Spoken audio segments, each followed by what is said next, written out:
Hello, in this video I'm gonna show you how to install Firefox browser on Nothing Phone 2.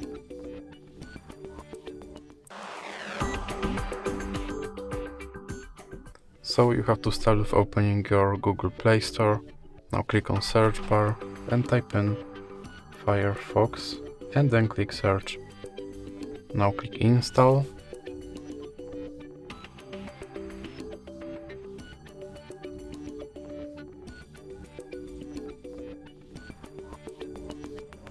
And now you can click open.